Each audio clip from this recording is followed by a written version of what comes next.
సర్కార్ల పనులు జరగాలన్నా, ఫైళ్ళ మీద సంతకాలు పెట్టాలన్నా, బిల్లులు రావాలన్నా జేబులకు షిల్లులు పడక తప్పది.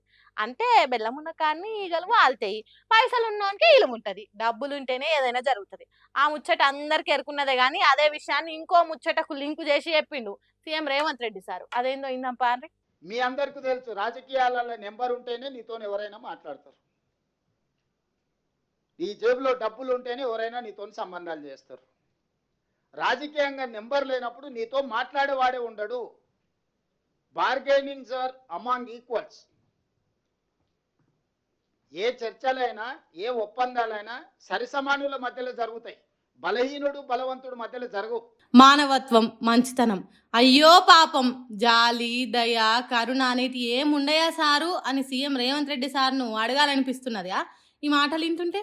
మీరు అడిగినా సార్ చెప్తాడో లేడో తెలియదు కానీ రాజకీయాలలో కూడా గదే వర్తిస్తుందట. అరే, రాజకీయాలు చేసేదే పేదోళ్ళను ఆదుకుంటామని చెప్పి కదా, మీ బతుకులను మారుస్తామని మాట్లాడి కదా, మిమ్ములను లక్షాధికారులను చేస్తా అని కదా, మీకు ఇల్లు కట్టిస్తామని చెప్పే గద్దెనెక్తారు కదా. అంటే అవన్నీ అబద్ధాలా అని అడగకుండ్రి. రాజకీయం అంటే బిజినెస్ తిరగనే చూడాలనా అని మాట్లాడకుండ్రి. ఎందుకంటే సీఎం రేవంత్ రెడ్డి సార్ చెప్పింది రేపు దేశంలో జరగబోయే డీలిమిటేషన్ ముచ్చట గురించి. డీలిమిటేషన్ అంటే ఎన్నో ఏళ్ల కింద ఎంపీ సీట్లు జనాభా ప్రకారం పెంచిండ్రు. ఇప్పుడు కూడా అదే జనాభా ప్రకారం పెంచితే ఉత్తర భారతదేశంలో ఎంపీలు ఎక్కువ అవుతారు, దక్షిణ భారతదేశంలో తక్కువ అవుతారు.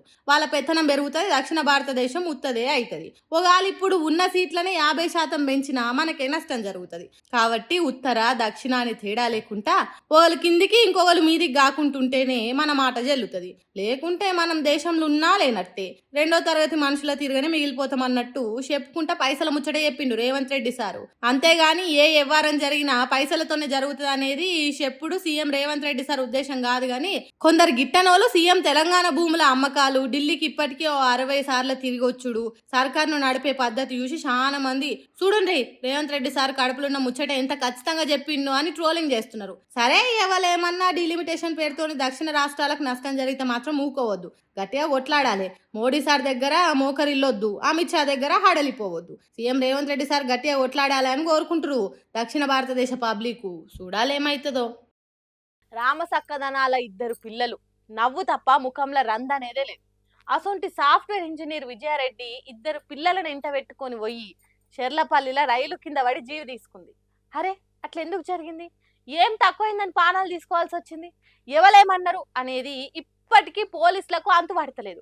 భర్త చేయబట్టే చచ్చిపోయిందని విజయారెడ్డి ఇంటోళ్ళు అంటుంటే భర్త కొత్త ముచ్చట బయట పెట్టిండు. అదేందే వాళ్ళ సావులెనుక మతలబేందే అనేది వాళ్ళ మాటలలో ఇందాం పాండ్రి. నమ్మకం ఏంటంటే ఆ 3 గంటల సేపు ఏం జరిగింది? ఆ 3 గంటలు మా వైఫ్ ఏదైనా సూసైడ్ నోట్ రాసి పెట్టిందా, ఇంకేమైనా రాసిందా, అది నాకు తెలియదు. ఎందుకు వాళ్ళు 3 గంటల సేపు ఇటు చదవవలసి వచ్చింది? ఇంకోటి మా వైఫ్ బెడ్రూమ్లో ఒక కాలిపోయిన కాగితాలు కనిపించాయి. ఎవరు దాన్ని కాల్చారు? దీని హిస్టరీ వెనుక ఎవరున్నారు? మా అత్త, మా బొమ్మర్ది, మా అమ్మది వాళ్ళ వైఫ్ వాళ్ళేనా? ఇంకెవరన్నా బయట వాళ్ళ వ్యక్తులు ఉన్నారా? ఇంటి గుట్టును ఈశ్వరుడైనా పట్టుకోలేడు అన్నట్టు ఇంట్లో వాళ్ళు చేసిన మోసంతోనే విజయారెడ్డి పిల్లలతో పాటు బలిమిటికి జీవి తీసుకున్నదా అంటే అవుననే అనుమానం వెళ్ళబెడుతుండు భర్త సురేందర్ రెడ్డి. భర్త దూరం ఉండు కాదు, మానసిక ఒత్తిడి అంతకంటే కాదు. తల్లిగారింటోళ్ళు ఆస్తిపాస్తుల కోసం పథకం బన్ని రాసి రంపాన పెట్టి రందిల ముంచిర్రు. అందుకే 2 పానం తీసి తను తీసుకున్నది అన్నట్టు చెప్తున్నాడు భర్త. విజయారెడ్డి చచ్చిపోయినాక మా ఇంట్లో 3 గంటలు మా అత్తగారోళ్ళు ఉన్నారు. అప్పుడు ఏం చేసిండ్రు, ఇంట్లో ఉన్న బంగారం ఏమైంది, పైసలు ఎక్కడికి పోయినాయి, అన్ని ముచ్చట్లు తేలాలన్నట. నువ్వు చనిపోతే ఎవరికి ఆస్తి అని అడిగారు. అప్పటి నుంచే నాకు డౌట్ స్టార్ట్ అయింది. నేను చనిపోవడానికి వాళ్ళకెందుకు అంటే దీని ఇంకా నా పిల్లలు చనిపోవడానికి, నా భార్య చనిపోవడానికి కారణం ఎవరు? వీళ్ళే ఉండొచ్చు. ఎందుకంటే నా మీద ఇంత ప్రెషర్ పెట్టారు, నా భార్య పిల్లల మీద ప్రెషర్ పెడతారు కదా. అందుకోసం నేను కోరుకునేది ఒకటే, మీడియా మిత్రులందరికీ, దీన్ని వెలికి తీయండి, నాకు సహకరించండి. ఎందుకు ఏ రాజకీయ నాయకుడు, ఏ వ్యక్తి నాతోటి పరిచయాలు లేరు. నాకు మొత్తం డబ్బు అంతా తీసుకెళ్ళిపోయారు. నా దగ్గర డబ్బు గిట్ట లేదు. వాళ్ళు డబ్బుతోటి అందరినీ మేనేజ్ చేస్తున్నారు.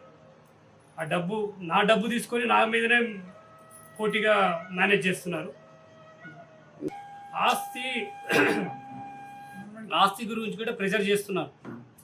సెటిల్మెంట్ అంటే అదే కదండి. సెటిల్మెంట్ మీరు సెటిల్మెంట్ చేసుకోండి అంటే నాకు ఇది ఇవ్వండి, ఇది తీసుకోండి. నీ ఆస్తి వాళ్ళ మీద ఎందుకు చేస్తారు?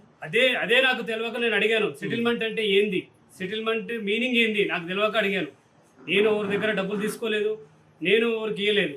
నీ ఆస్తి నా దగ్గర లేదు, నా ఆస్తి మీ దగ్గర డాక్యుమెంట్లు అన్నీ ఉన్నాయి. నా డాక్యుమెంట్ నాకు ఇవ్వడానికి మీకు సెటిల్మెంట్ ఎందుకు చేయాలి? సురేందర్ రెడ్డి ఆస్తి మీద ఉన్న ఆశతోనే ఇదంతా చేసిండ్రట. తన భార్య సావు కారణం అయినోళ్ళు ఆస్తి పేపర్లు దగ్గర పెట్టుకొని సెటిల్మెంట్ చేసుకుందామంటున్నారట. నువ్వు చచ్చిపోతే ఆస్తి ఎవరికి పోతుంది అని అడిగిండ్రట. హగో గట్లెందుకు అడుగుతున్నారు అనే అనుమానం మొదలయ్యి పోలీసుల దగ్గరకు వచ్చిండట సురేందర్ రెడ్డి. నా భార్య తనకు తాను చచ్చిపోయినట్టు చేసింది వీళ్ళే, ఇప్పుడు అదే పద్ధతిలో నేను కూడా చచ్చేటట్టు చేస్తున్నది కూడా వీళ్ళే అన్నట్టు చెప్తున్నాడు. అంతకుముందు భర్త సురేందర్ రెడ్డి చేయబట్టే విజయారెడ్డి చచ్చిపోయిందని వాళ్ళు కేసులు పెట్టిండ్రు. ఇప్పుడు సురేందర్ రెడ్డి కేసు పెట్టిండు. చూడుండ్రి ఎట్లున్నదో ముచ్చట. ఈ సావుల వ్యవహారము, కేసుల వ్యవహారం మొత్తం పైసల చుట్టూ, ఆస్తుల చుట్టే జరుగుతున్నది కదా.